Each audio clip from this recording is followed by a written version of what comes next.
Auzubillahiminash-shaytanir-rajim. Bismillahir-rahmanir-rahim. Assalamualaikum, dear students. How are you all? Hope so you are all fine.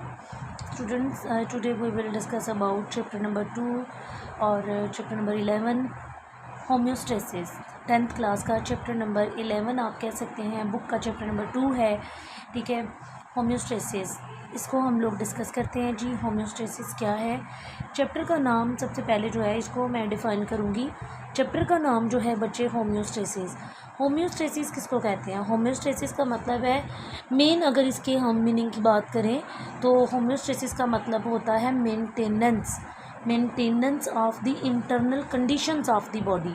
ठीक है, अब जो हमारी बॉडी के अंदर डिफरेंट जो है इंटरनल कंडीशंस, इधर वो जो है वो वाटर की है, साल्ट की है, ठीक है, हीट की है, और जो है वो वेस्ट मटेरियल की है, किसी भी चीज़ की है, जो इंटरनल कंडीशंस की मेंटेनेंस है उसको हम कहते हैं होम्योस्टेसिस. अब अल्लाह ताला ने जो है वो कुदरती तौर पर हमारे बॉडी के अंदर बहुत सारे ऐसे फंक्शंस रखे हैं जो कि मेंटेन रखते हैं बॉडी को. अब इस चैप्टर में हम लोग उनको डिस्कस करेंगे. ठीक है, अब अगर कोई हमारी बॉडी में किसी चीज़ की लाइक एक नॉर्मल उसकी परसेंटेज है, ठीक है, अगर ये लाइक मैं यहाँ पे आपको बताती हूँ, जैसे कि हमारे पास एक पॉइंट है, ठीक है, ये हमारे पास एक नॉर्मल रेंज है. ठीक है, अगर हमारे पास ये नॉर्मल रेंज से अप हो रहा है सिस्टम, ठीक है, तो ये क्या करेगा, उसको वापस जो है वो इस पॉइंट पे लेके आएगा. ठीक है, इसको मेंटेन करेगा. अगर ये ज़्यादा से यानी ज़्यादा नहीं हो रहा और ये कम हो गया, ठीक है, तो भी क्या करेगा, वो इसको वापस लेके आएगा और इस पॉइंट पे वापस इस पॉइंट तक लेके आएगा. ठीक है, उसको मेंटेन करेगा ताकि बॉडी जो है, बॉडी के सिस्टम जो है वो अच्छे तरीके से वर्क कर सकें. ठीक है, तो होम्योस्टेसिस क्या होता है? मेनली होम्योस्टेसिस का मतलब होता है कि इंटरनल कंडीशंस को मेंटेन रखना. तो स्टार्ट में हमारे पास ये डेफिनेशन आ रही है बच्चे. होम्योस्टेसिस में be define as the maintenance of the internal conditions of the body at equilibrium. ठीक है, होम्योस्टेसिस को हम इस तरह से डिफ़ाइन करते हैं कि इंटरनल जो कंडीशंस होती हैं बॉडी की उनको बरकरार रखना. ठीक है, despite changes in the external environment, जो कि चंद जो है वो चेंजेस आती हैं बाहर के इन्वायरमेंट की वजह से. ठीक है, अब जैसे ये तो यहाँ तक होगी आपकी डेफिनेशन. उसके बाद आप लोगों ने for example the core temperature of human body remain at about 37 degree despite fluctuation in the surrounding air temperature. यहाँ तक ये आप लोगों ने इसकी एग्जाम्पल कर लेनी है. ठीक है स्टूडेंट्स, उसके बाद इसी तरह उन्होंने एक और एग्जांपल यहाँ पे दी हुई है ग्लूकोज लेवल की, कि 1 ग्राम पर litre despite eat a meal rich in carbohydrates body cell need the internal environment in which condition do not change much. Stable internal conditions are important for the efficient function of enzyme. Following are some process of homeostasis. We will discuss now osmoregulation, thermoregulation and excretion. ठीक है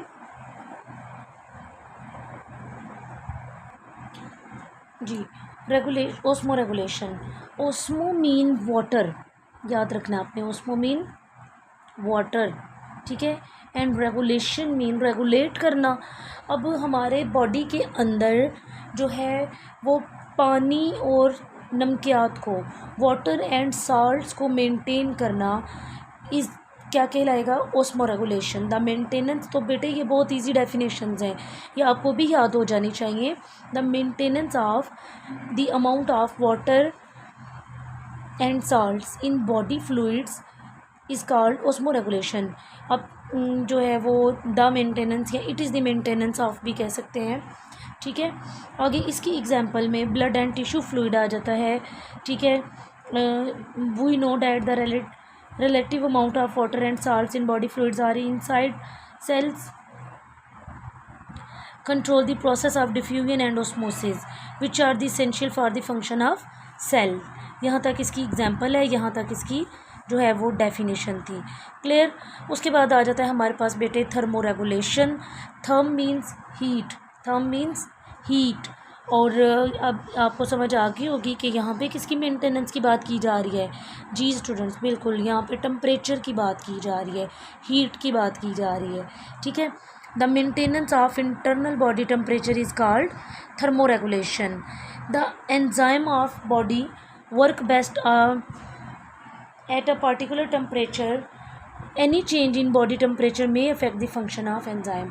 अगर कोई भी body के temperature में कोई भी change आता है, ठीक है, तो वो हमारे पास जो है वो किसका चेंज होता है जी, वो एंजाइम के फंक्शन को अफेक्ट करता है. उसके बाद आ जाता है जी हमारे पास एक्सक्रीशन. एक्सक्रीशन क्या होता है बच्चे? एक्सक्रीशन के और भी नाम है. इसको हम एलिमिनेशन भी कहते हैं, एलिमिनेशन, एलिमिनेट भी कह सकते हैं आप इसको, एलिमिनेट, ठीक है. इसको आप रिमूवल भी कह सकते हैं, ठीक है. अब रिमूवल का क्या मतलब होता है? ठीक है, रिमूव कर देना, निकाल देना, खारिज कर देना. अब हमारी बॉडी के अंदर जितना भी वेस्ट मटेरियल होता है, ठीक है, वेस्ट मटेरियल आपको पता है जो कि हम लार्ज इंटेस्टाइन के अंदर स्टोर होता है. तो अब बॉडी से वेस्ट मटेरियल को एलिमिनेट करना, ठीक है, उसका एलिमिनेट होना, ये क्या कहलाएगा? एक्सक्रीशन कहलाएगा. Excretion is also a process of homeostasis. Excretion जो है वो भी होम्योस्टेसिस का एक प्रोसेस है. इन दिस प्रोसेस, इस प्रोसेस में क्या होता है? The metabolic waste are eliminated from body. जो मेटाबॉलिक वेस्ट मटेरियल है वो एलिमिनेट किया जाता है from the body to maintain the internal conditions at equilibrium. ठीक है, जो वेस्ट मटेरियल है उसको बॉडी से निकाल दिया जाता है ताकि बॉडी की इंटरनल कंडीशंस जो है वो मेंटेन रह सकें. ठीक है बेटे, ये था इंट्रोडक्टरी लेक्चर. इसके बाद हमारे पास लॉन्ग क्वेश्चंस हमारे स्टार्ट हो जाएंगे. ठीक है, तो हम उनको डिस्कस करेंगे. आपने इसको जो है वो याद रखना है और पढ़ना है अच्छे तरीके से. अपना कोई क्वेश्चन हो तो आप ज़रूर डिस्कस करें मुझसे. तब तक के लिए अपना बहुत सारा ख्याल रखिएगा स्टूडेंट्स. अल्लाह हाफिज़.